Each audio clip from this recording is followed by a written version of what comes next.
milliards d'euros pour les entreprises, mais uniquement celles qui produisent en France. Comment est-ce que vous faites? Vous changez la Constitution? Comment vous faites? Non, je change les règles du jeu. Parce que j'ai écouté les uns et les autres. C'est extravagant. Monsieur Macron, qui a été ministre, Monsieur Fillon, qui a été Premier ministre, ça fait 10 ans qu'on nous raconte les mêmes sornettes. Ça fait 10 ans que nos entreprises déloyalement.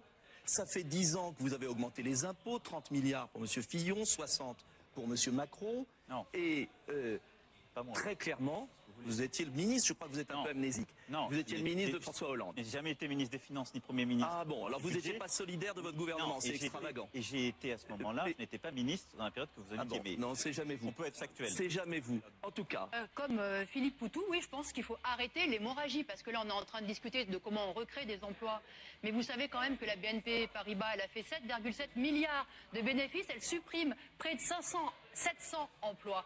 PSA, Renault, Sanofi, pareil, ils ont explosé leur profit, ils suppriment des emplois. C'est pareil pour Orange, pour SFR. Alors écoutez, si vraiment on veut combattre le chômage, mais qu'on commence par ça, qu'on commence par leur imposer qu'ils maintiennent les emplois. Qu'est-ce que ça leur coûte?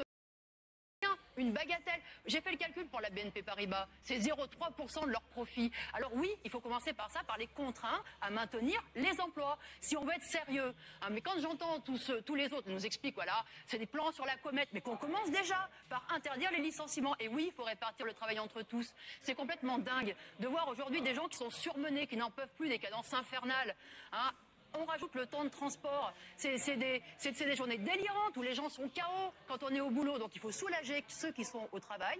Et oui, créer des emplois à côté. Et après, j'entends, il y a des gisements invisibles, il faut créer des emplois ici, là. Mais attendez, il y a trop d'infirmières, d'aides-soignantes dans les hôpitaux, il y a trop d'enseignants dans les écoles, il y a trop de conducteurs de train, mais pas du tout. Il faut embaucher dans tous ces services qui sont utiles à la population. On le sait tous, il manque des bras dans tous ces secteurs, dans les crèches, dans les maisons de retraite. Nous parlerons des services publics tout à l'heure. Voilà, il y a effectivement les moyens de créer des emplois, mais ça veut dire, oui, avoir une volonté, et la volonté non pas de faire des cadeaux au patronat, mais la volonté de prendre sur les profits qui existent aujourd'hui dans la société. On oublie de dire à chaque fois qu'il y a près de 300 000 Français qui sont travailleurs détachés. Donc vous irez leur expliquer les uns et les autres que dès demain, c'est fini pour eux. Oui. Non, le problème, c'est le travail détaché illégal.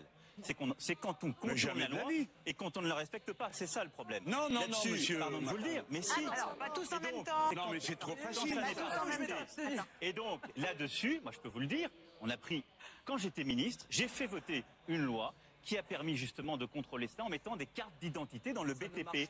Eh bien, c'est en train de marcher. C'est en train de se développer. On va parler de l'Europe dans un instant.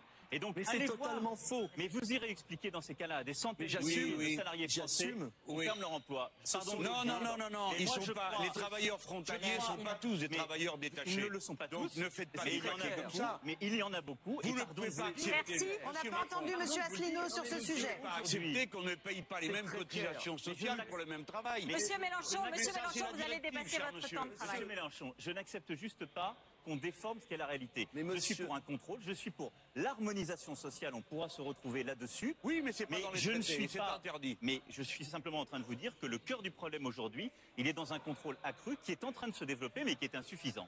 François Fillon, qui peut vous croire alors que votre gouvernement et toute votre carrière politique, vous avez Nicolas signé... Dupont-Aignan donne des leçons en si permanence, mais la première fois que j'ai rencontré, il était chef de cabinet de François Bayrou. Et alors, il est dans le système depuis assez longtemps. Et moi, je n'ai pas trahi Moi non plus. J'ai Moi non plus, toujours monsieur refusé ces traités et je ne les ai pas signés, qui ont abaissé la France.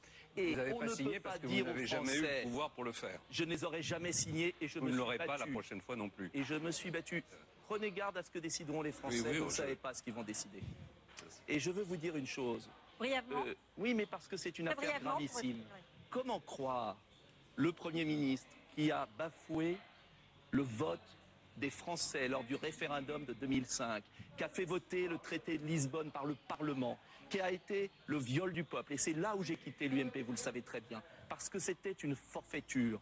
Comment vous croire, alors que vous avez fait ça, que les Français ont voté? Je vous rappelle, monsieur Dupont-Aignan, qu'il y a eu une élection Je présidentielle en n'accepte 2007 et qu'à l'occasion de cette élection présidentielle, cet engagement avait été pris. Donc le peuple, il s'est prononcé Non, le à peuple, à vous l'occasion de pouviez, l'élection si vous Le résultat ne vous a pas satisfait, Vous donc aujourd'hui, étiez, vous le si critiquez. vous étiez si sûr de vous, vous pouviez consulter les Français. En vérité, les gouvernements, que ce soit celui de M. Fillon ou celui de M. Hollande, sont passés en force, alors que les Français avaient compris qu'il fallait